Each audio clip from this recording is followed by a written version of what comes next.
On est dans un moment de rupture qui est en train de façonner un nouveau régime d'exception. Seulement, ce qui est important de dire aussi, c'est que tout ce qu'on est en train de vivre aujourd'hui n'est qu'un miroir grossissant de processus qui sont déjà à l'œuvre depuis plusieurs années. C'est pour moi la radicalisation de plusieurs phénomènes. Par exemple, la volonté politique de toujours disposer de plus de dispositifs d'exception et notamment de dispositifs d'exception permanents.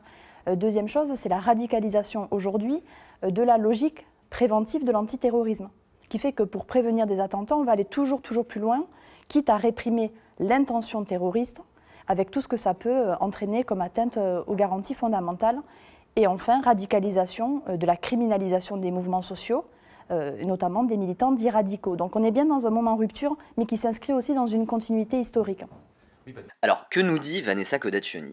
Eh bien, qu'il faut replacer l'état d'urgence dans une histoire longue de la Ve République et de la répression politique sous la Ve.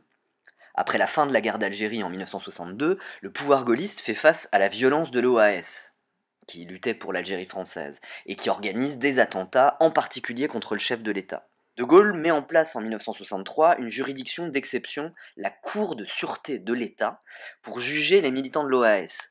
La composition de la Cour est spécifique, ce qui garantit une sévérité des peines.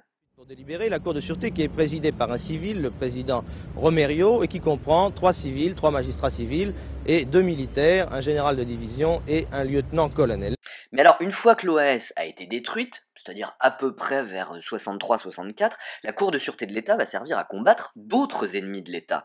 Les autonomistes corses ou bretons, les gauchistes, etc. Le deuxième procès d'Alain Gesmar s'est ouvert ce matin devant la Cour de sûreté de l'État à Paris. Monsieur Gesmar est poursuivi pour reconstitution de Ligue dissoute. Il s'agit exactement du groupement La Gauche prolétarienne.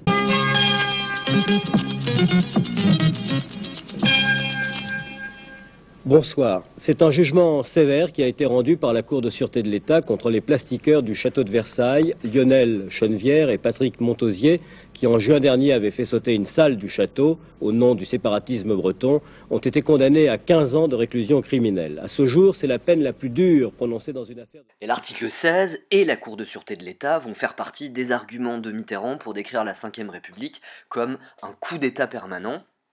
Et quand il est élu en 1981, il supprime la Cour de sûreté de l'État, mais pas l'article 16. Alors à partir des années 80, Paris est touché par plusieurs attentats. En 80 rue Copernic, en 82 rue des Rosiers, en 86 rue de Rennes et en 95 dans le RER. En 1986, la droite revenue au pouvoir, avec Chirac et Pasqua, commence à mettre en place des lois spécifiques à la lutte antiterroriste. Aujourd'hui, il y en a entre 15 et 20, la dernière étant la loi sur le renseignement votée en juillet 2015.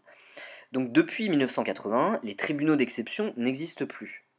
Mais à partir de 1986, ce qui se met en place, c'est une justice d'exception dans le cadre de l'antiterrorisme, avec plein de petits dispositifs qui sortent du droit commun.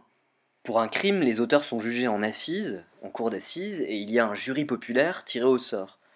Mais s'il s'agit d'un crime terroriste, la cour d'assises n'a plus de juré populaire, les juges sont nommés par le président de la cour d'appel, et ils jugent à la majorité simple, au lieu de la majorité des 2 tiers. De même, la garde à vue est prolongée, les perquisitions de nuit sont autorisées. Et le juge d'instruction appartient au pôle antiterroriste.